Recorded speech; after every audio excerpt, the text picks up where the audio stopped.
I blame myself for the abuse for 16 years.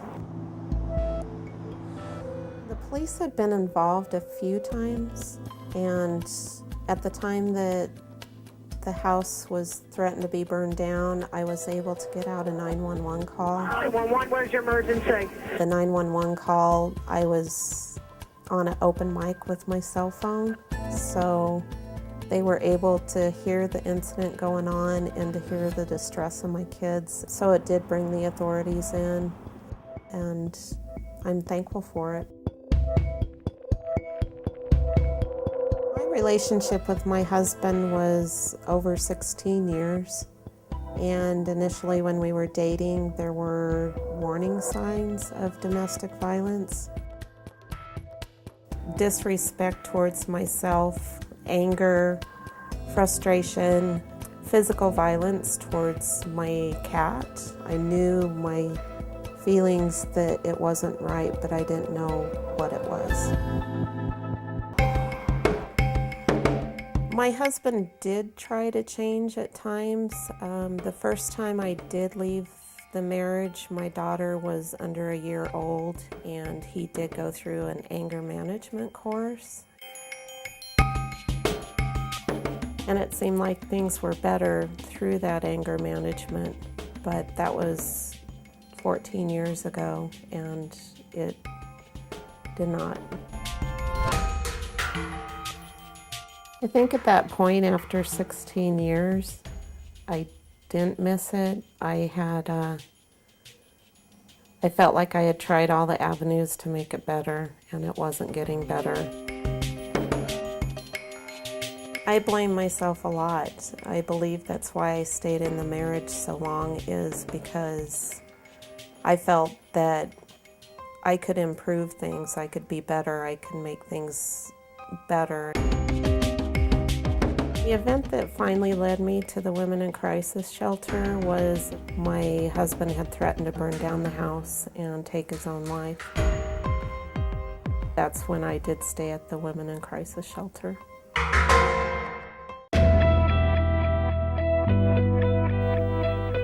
My experience at Women in Crisis is they have a deep respect for you,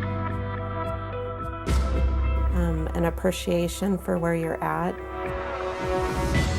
It's a peaceful place to be. There's a lot of people that are in similar situations, that there's support there. When I was at the Women in Crisis shelter, I didn't know where my next house was going to be, and they gave me the support I needed and the tools I needed to go out and look for more permanent housing. The people that work there are very professional and accept you for where you're at, which is very comforting.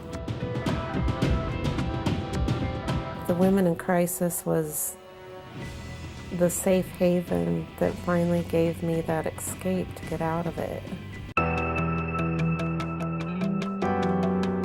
The Carlos Center gave us a lot of different avenues for support.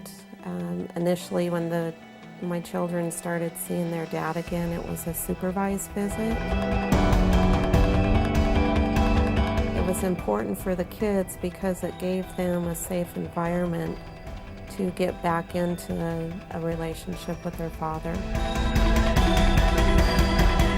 There was a program called Time Out for Kids that gave the kids the knowledge and the tools and gave them the experience to understand what was happening in their family.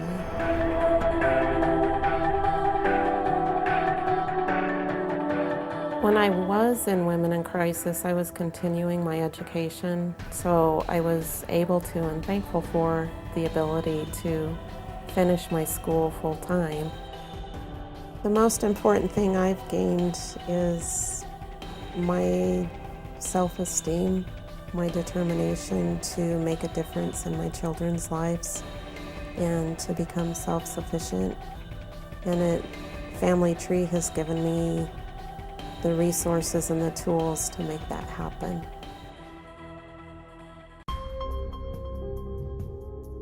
I guess I would just want to give strength to women, to empower them, ask that they would get support and use the resources that are available. They're very important to have. And know that domestic violence is more than just a bruise on the arm.